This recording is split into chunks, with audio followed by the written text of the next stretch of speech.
Alright, time for my next review. Been a while since I've done this, and it's time to get back into the swing of... Huh? What's going on?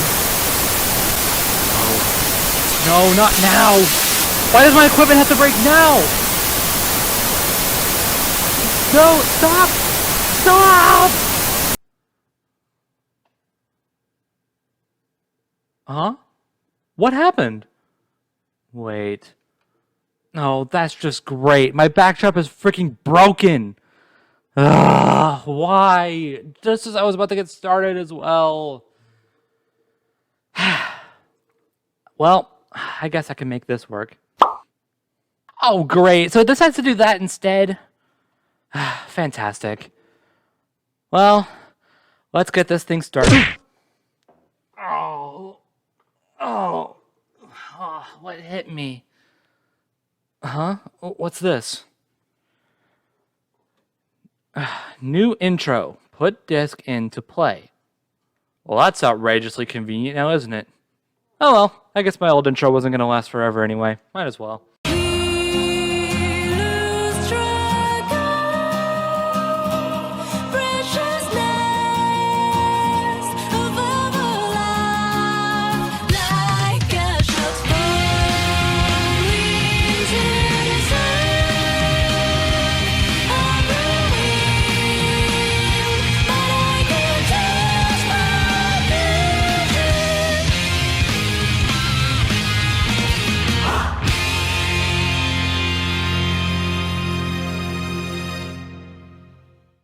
I've already covered this in previous videos, but the life and time of Sonic the Hedgehog is an interesting one.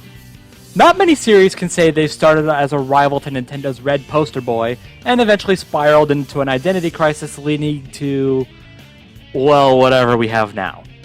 Even as this year marks the 30th anniversary for Sega's Blue Blur, things are looking pretty bleak for the series, which genuinely hurts to say. But, as many have proved in the past, if Sega and its Sonic team can't do it, someone else can. These can range from officially licensed games like the Racing Trilogy or Mania, fan-made games, or in this case, an indie game heavily inspired by the Hedgehog.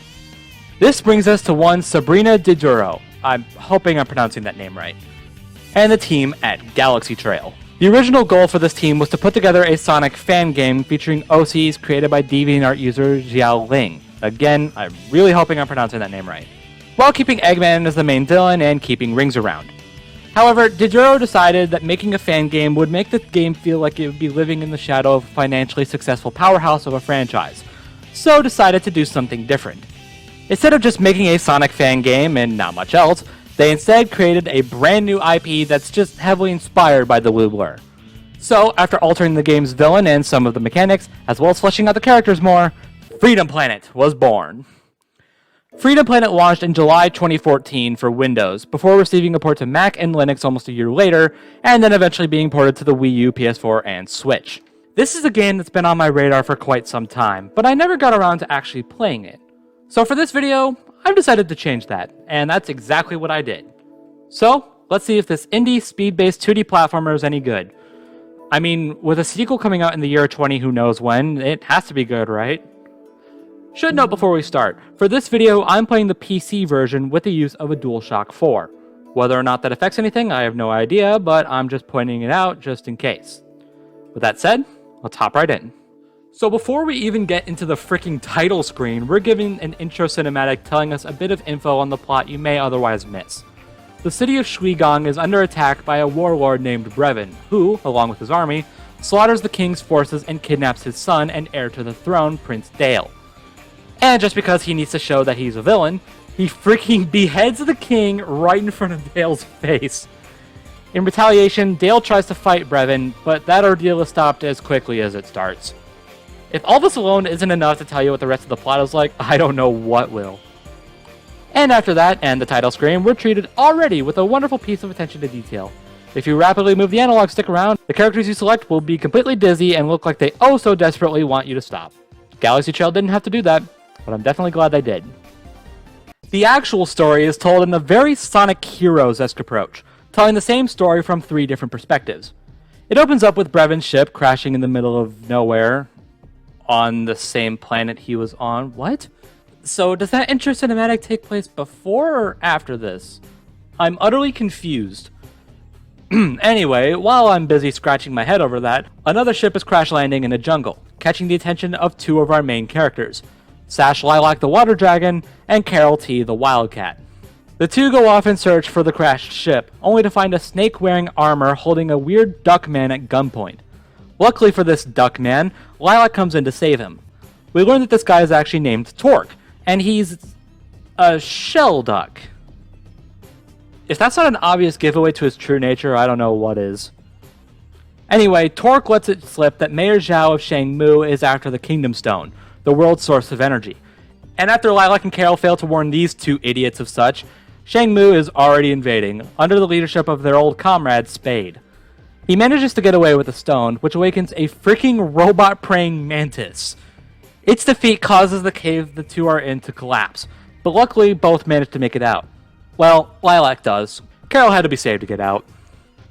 As the two head back to Lilac's treehouse to recover, they run across someone watching them. This someone is named Milla Bassett, who is completely mesmerized by Lilac being a dragon. Yeah, I don't get it either. She doesn't look anything like a dragon. Let's just move on. Turns out Milla came across these two because she was out looking for a secret ingredient for a feather potion. What? Anyway, she's making this potion so she can fly up to the sky to find her parents. Her parents are dead, aren't they?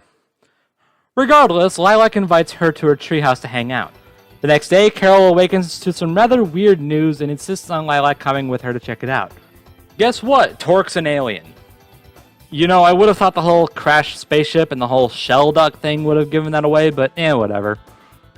It turns out Torque's part of a group called Chasers, and his goal here is to stop that madman Brevin from getting the Kingdom Stone, which according to Torque could double the size of his army.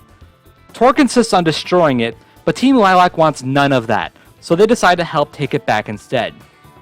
We then move to the city of Shangtu, where this doofus from earlier, General Gong, informs the city's leader, the Magister, of the thievery. After Gong notes how Lilac and Carol tried to warn them, the Magister sends him to find them and send them on a special mission. This is a very tense moment. I can already feel things are going to go the wrong way. Well, at least this guy's happy to be here. Gong then calls Lilac because he just so happens to have her number, and the team, plus Torque, set out to meet with him. The mission I mentioned earlier is to head to Shangmu as a neutral party to convince Zhao to give back the stone. I'm feeling that intensity again. It's weird. Well, this guy is still happy to be here, I suppose. The mission doesn't go according to plan, though, as the Snake Man from before, General Serpentine, has already attacked the city and taken the stone. After failing to stop them, the group run into Mayor Zhao, and at their feast, proceed to ask for his cooperation with Shangtu. While hesitant at first, Zhao does send the group back to Shangtu to report the situation and to, I guess, offer a truce? The group does so and try to reveal the existence of Brevin and his plan, but everything goes to crap because of the other doofus from before, Nero Lee, who reveals that Lilac and Carol used to be members of a group called the Red Scarves, which also happens to be the group that Spade is in, and he helped Shangmu steal the stone. Because of this, the Magister has Team Lilac imprisoned and Torque and his robot piece quarantined. I would make a 2020 joke here, but not worth it. Lilac is able to convince the Magister to let Torque free, and the trio then bust out. Unfortunately, letting Torque free was a mistake, as Brevin's army managed to capture him and get away. This leads to tension between Lilac and Carol, as they debate whether this hero thing is really a good idea, and the ensuing argument leads to them splitting up. Lilac goes after Torque alone, while Carol and Milla head back to the Scarves' hideout to find Spade and ask for his help. Oh, and in case you're wondering, Spade was doing all that stuff from before because he and Prince Dale are brothers. Dale got brainwashed by Brevin, which leads the two to wondering who killed the king, until Team Lilac convinces him that Brevin is the killer. While Carol and Milla are successful in their endeavors, Lilac does manage to storm through Brevin's base, only for the warlord to capture her and torture her in order for Torque to answer Brevin's questions. This scene as a whole is really dark, and unfortunately no quacking bird guard to make this any better. Carol, Milla, and Torque, who I guess got freed off screen, find Lilac captured, burned, and with her hair tendril things freaking severed. What is it with this game's story? Holy crap. The group do manage to escape, but are once again separated. Lilac is then found by Nero and is taken back to the Magister, who reveals that he now believes what they were saying about Brevin earlier and sends her on a mission to find an artifact they uncovered long ago. This artifact happened to be an alien robot with a message about the Kingdom Stone and the ability to create the illusion of a dragon. When Lilac returns this to the Magister, he puts his full trust in her and reveals that Zhao is leading an invasion to Shuigong. So Lilac goes to stop it, reuniting with her friends there and convincing Shang Tu and Shang Mu to ally themselves with each other and take back the stone from Brevin. And so, the final showdown begins. After dealing with Prince Dale one last time before Spade steps in to deal with him, which we never see the conclusion to, Team Lilac, much to Torque's discomfort, storms Brevin's ship as it launches off the planet. Now, this is where the whole different perspectives thing gets a little weird. All three of them do end up dealing with a mutated Serpentine, but in Lilac and Carol's stories, they have to deal with a mutated Milla. But in Milla's story, she finds Torque trying to attend to an injured and unconscious Carol, going off to help Lilac deal with Brevin. And in the fight against Brevin, Lilac and Carol manage to defeat Brevin themselves, while Milla keeps him on his toes, but eventually he gets a hold of her before Lilac steps in to stop him. Told you, it gets weird. Either way you look at it, Brevin does manage to escape, as do Team Lilac, before the ship explodes, seemingly destroying the Kingdom Stone with it. But as it turns out, the Kingdom Stone instead changes form and becomes a swirl of energy in the sky, seemingly an infinite amount of energy for the whole planet to use. Brevin may have gotten away, but the world of Avalice is saved. And hey, this guy seems to want to celebrate as well. Okay, admittedly I went into this story more than I usually do, but I really couldn't help it. Not only is this story packed with loads of important events, but it's also a really interesting and engaging story, with a creative plot and some wonderful characters to follow. All these characters are a bit on the simplistic side, but GalaxyTrail managed to make it work. Starting with the main characters, Lilac is courageous and headstrong, always willing to step in and be the hero. Carol is a tomboy who cares more about hanging out with her friends than doing the right thing, though she will definitely do that. And Milla is the shy yet helpful friend. All three of these are very lovable characters, and it was always a treat to have them on during cutscenes. Getting into the side characters, Torque and Spade, Torque is the adventurous alien who would prefer himself getting tortured over his friends, and Spade is basically Shadow the Hedgehog without the compelling story of the ultimate life form. In fact, Spade's story doesn't even finish. As it turns out, these two were actually supposed to get their own story perspectives, which probably would have explained a lot of the weirder things that happen, such as Torque escaping from captivity and Spade dealing with his possessed brother. But for one reason or another, they never saw the light of day. But let's not dwell too long about that. Let's continue on. Talking about the other assisting characters, the Magister is a wise birdman, Gong is Knuckles the Echidna, Zhao is the pompous mayor, Nero is just the freaking worst, and Dale is emotionless prince.mp4. But then there are the two antagonists. Let's start with Serpentine. Not gonna lie, for a bit, I thought he'd be the Starscream of Brevin's army, wanting his own ambitions rather than following Brevin's orders. Instead, he's more of the suck-up, loyal to the end. He's alright. But then there's Brevin. Brevin is actually kind of interesting to me. He's a world-ravaging warlord, but in this instance, he actually doesn't care about this planet. All he wants is to repair his ship and leave, only being pushed to murder everyone because they were stopping him from using the Kingdom Stone to power his ship. So the question arises, if Team Lilac had left him alone, would he have left the planet alone? And as it turns out, that might have been the case, at least according to Torque, but he would have still invaded the galaxy, which would include Avalice, so he still needs to be stopped regardless. This makes Brevin quite possibly the most complex villain I've covered on this series, though considering he's competing with these guys, that's probably not saying much. But I think that's more than enough of the story. Let's get into the gameplay. As I mentioned before, Freedom Planet is heavily inspired by classic Sonic, being a 2D side-scrolling platformer with a heavy emphasis on speed. There's blue gems scattered across each level, being this game's version of rings. There's power shields that can protect you, more on these later. There are multiple paths to take depending on if you want the fast route or the more explorative route. Basically, the bulk of the things that make a classic Sonic game is here, with everything around the stuff I mentioned being completely brand new to make sure the game keeps its unique identity. Before we get into the obvious difference, let's talk about the pickups. First off, like I said, there are blue gems scattered around each level, basically being like coins in Mario or rings in Sonic. But this game actually does something interesting. Instead of collecting 100 gems and getting an extra life, the counter at the top of the screen starts with 200 and goes down with each gem you collect, and once it hits 0, you gain an extra life. Now, if you look at this UI, you may think this blue bar is your health. I don't blame you for thinking that, but that's not the case. Your health is actually represented by the red leaves underneath, which can be replenished by collecting readily scattered just as much as the gems. And these also count towards the aforementioned gem counter. There's also this yin-yang thing to pick up, which allows you to go into a special zone style bonus room to collect extra lives or shields, but I'll go over the latter in a minute. There's also these star cards littered throughout the stages. There's 10 of them in each stage, and they unlock little extras in the gallery. I didn't find all of them when playing, but considering it's just for gallery stuff, I'm not too bothered. But now, let's get into talking about our 3 playable characters. All 3 of them have their similarities and differences, but we'll go over the similarities first because reasons. For one, all 3 characters have a normal and special attack. Each can be controlled with directional input. And all the characters can use all the same shields, which are definitely not based on Sonic, nope, and can be used to block certain types of attacks and obstacles.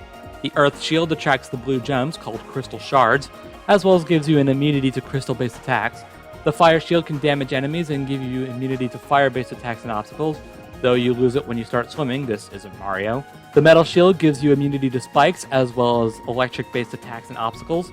The Water Shield gives you an infinite air supply underwater. The Wood Shield attracts the red health leaves, called Life Petals, and gives you an immunity to poison attacks. And the Invincibility Shield grants you 30 seconds of full immunity to everything except drowning, crushing, and bottomless pits. There is one other similarity between the 3, but I'll go over them later. For now, let's talk about each character individually, starting, of course, with the main protagonist, Sash Lilac. Lilac is about as Sonic the Hedgehog as this game gets. Her gameplay style is more speed-based compared to Carol and Milla. You're more likely to hit stuff like the higher points of the levels, as well as the different Sonic-esque loops throughout the levels. And considering she's a water dragon, she's able to last underwater longer than her friends. But her 2 famous moves are the Dragon Cyclone and the Dragon Boost. The Cyclone is basically the spin attack from Crash Bandicoot. I finished Bandicoot Marathon and the orange marsupial still isn't leaving me alone. In that, Lilac spins around for an attack, though it's also used for a double jump or to travel through powerful wind turbines. The boost is basically the spin dash from Sonic the Hedgehog, rolling up into a ball and launching herself at top speed, which also grants her brief invincibility.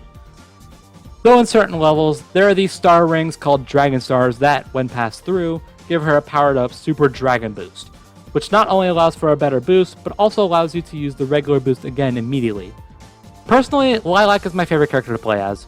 Not only is it similar to Sonic, but she never felt too fast to the point where I would clip through anything and fall to my death, unlike certain points of certain games. Admittedly, the lack of ranged attacks can get irritating around enemies in the air, but overall, traversing the levels and fighting enemies can be pretty fun. With Lilac out of the way, let's talk about her best friend and sidekick, Carol T.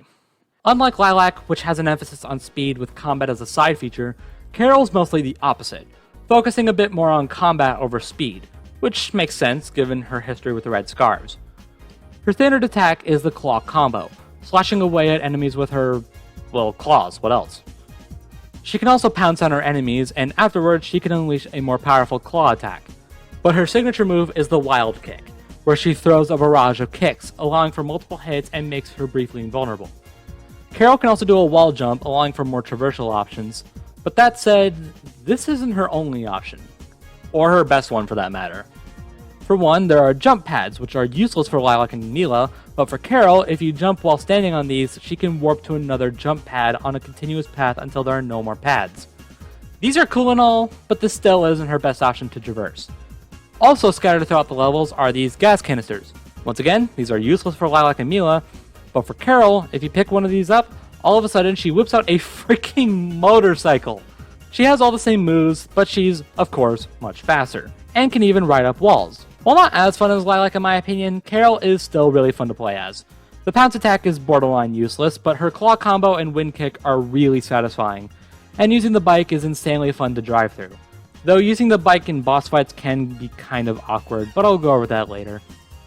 For now, let's wrap up character talk by discussing the last playable character, Milla Bassett. So Milla is a bit of an interesting case. Her gameplay isn't quite focused on speed or combat like the other two, instead having most of the platforming focus, but with combat as a side feature.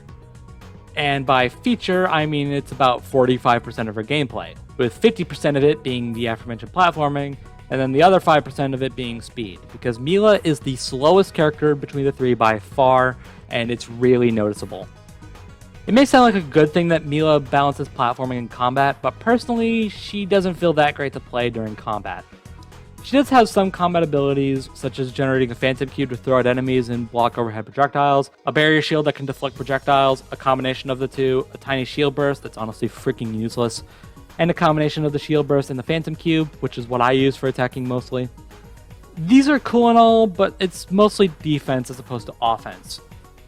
She feels like more of a support character during combat, which is really awkward when you're, well, by yourself. But outside of combat, she does have a floating move that's basically a double jump, a digging move that can find buried treasure, and most importantly, she can pick up certain items. If it wasn't clear, she is unfortunately my least favorite character to play as. She shines during platforming, but during combat, she feels very off to play.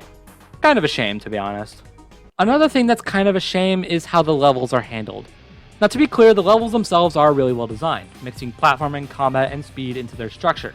Much like usual Sonic levels, they're designed in a way where you make any mistakes on your first run, no pun intended, but the more you go through them, the more you learn, eventually allowing you to blow through them pretty easily, allowing for some good replayability. Now this is all well and good, but there's one massive problem I have with them that kind of affects my opinion on the game. That one issue is the fact that you play them with all three characters.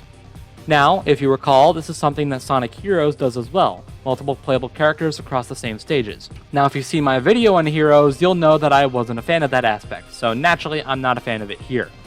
In fact, surprisingly, I think this game actually handles it worse. Yeah, there's one less character, or in Heroes' case, team of characters, to play as, but the thing is, Heroes has each of their levels structured at least slightly differently for each team. The changes are small, but they're there. In Freedom Planet, however, all the levels that are shared between characters are visually and structurally exactly the same. All the same enemies, all the same obstacles, and all the same gas canisters littered throughout that only Carol can use. Now obviously this wouldn't be so bad if it weren't for a couple of things. One, there's a moment in the game where the characters are supposed to have split up, but the only reason you have to say that they actually did split up is the fact that your friends are nowhere to be seen until the end. They all go through the same obstacles and enemies. Well, Lilac does encounter Serpentine, but that's about it. This is a bit of a small complaint, but the bigger reason why I'm not a fan of this is because the levels themselves, while well done objectively, don't have many moments in them that make me super excited to replay them, but as a different character. I mean, there are some levels exclusive to both Lilac and Milla. Carol is completely left out. And they do feel more designed with their gameplay styles in mind, but that's only one level for each. The rest are all shared across just Carol and Milla, or all three characters.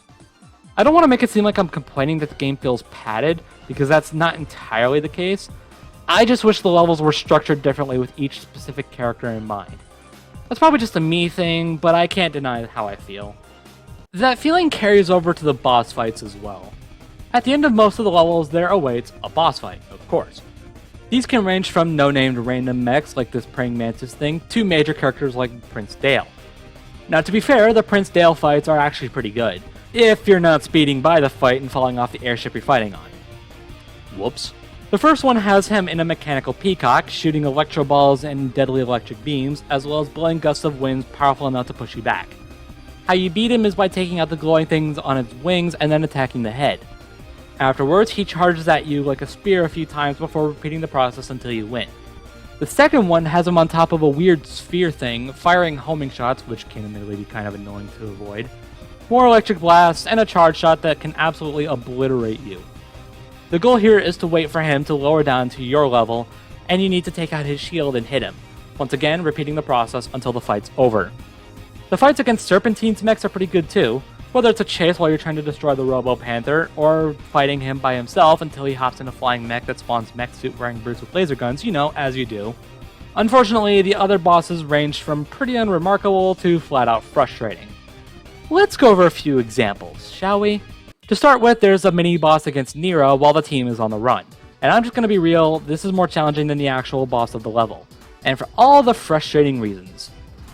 For one, she can use all the shields you can, making it take a bit to actually do damage to her.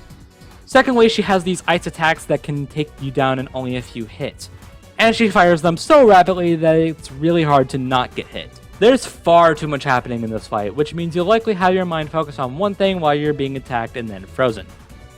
Next up, Lilac gets her own exclusive boss against the Holographic Dragon I mentioned earlier, and what you need to do here is to avoid all the red bulbs on its body and then attack its face until it goes down.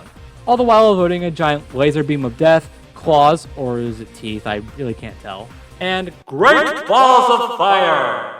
This fight in concept isn't too bad. In fact, dare I say, it's actually pretty cool. But there's just one itsy bitsy but ever so crucial little tiny detail. The fight drags on for way too long. I mean, just look at the size of this thing. You need to destroy every single bulb on its body in order to progress. And yeah, there's a Dragon Star here to give you that extra boost, and the Cyclone can take out quite a few of them, but even still, there's far too many of them to destroy, and since you can't do anything against it while it's attacking, it just drags the fight on for way too long in my opinion. Next one I wanted to talk about was this giant airship with legs. This thing was absolutely annoying to deal with. Maybe it's because it was my first time playing through the game, but I don't think so. This thing fires massive blasts of energy, it can ram into you at high speeds, and even damages you just by landing on the ground. There's nothing really special about how you attack it, aside from the fact that its weak point is the cockpit, but all you can really do is attack the thing until it's dead and pray to the heavens that you can avoid its attacks. And lastly, we have, in my opinion, one of the most frustrating bosses in the game. And unfortunately, it just so happens to be the final boss, Brevin. Right from the get-go, he starts with the aforementioned flying mech. And that pretty much speaks for itself. Oh, but that's not all. He's got another mech. This one more humanoid, but fortunately this one is a little more bearable. Just kinda unremarkable. But then Brevin's done messing around, and he decides to get his hands dirty.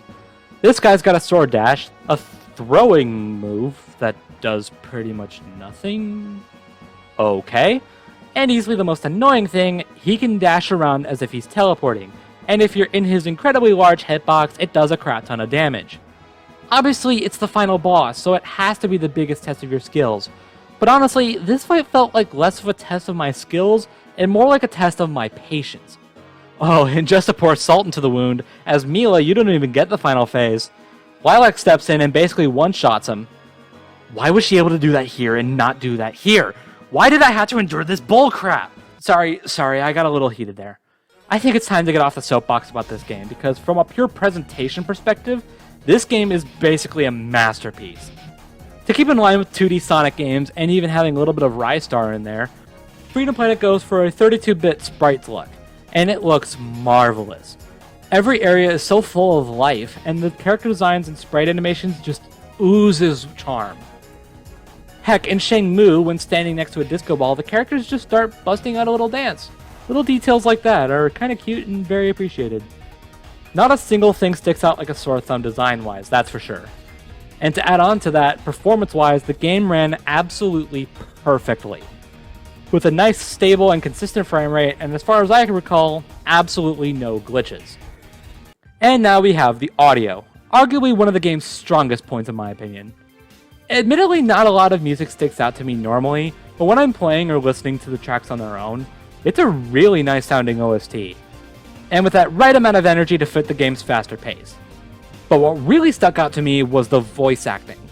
The voice acting in this game is absolutely top-notch. Each character is cast so perfectly, with all their voices fitting the characters' personalities and designs like a glove. Special mention has to go to Dawn and Bennett, Amanda Scott, Xander Barriga, I'm hoping I'm pronouncing that right, Edwin Tiong, Sean Chiplock, and even Kagi Films ended up in the game. Awesome. And yeah, that's pretty much everything to cover. To be honest, walking out of my play sessions, I was a little more frustrated with certain aspects than I'd like to admit, but even still, I do like what I played. I didn't go for everything this time, but that just gives me more to do at some point. And to be honest, a lot of the things that frustrated me could just be down to it being my first time playing. I imagine later, if I continue playing, I'll appreciate more of what this game has to offer. I do still recommend this game to everyone, especially those who want more classic Sonic action, and I do really look forward to the sequel, whenever that may come out. But as it stands,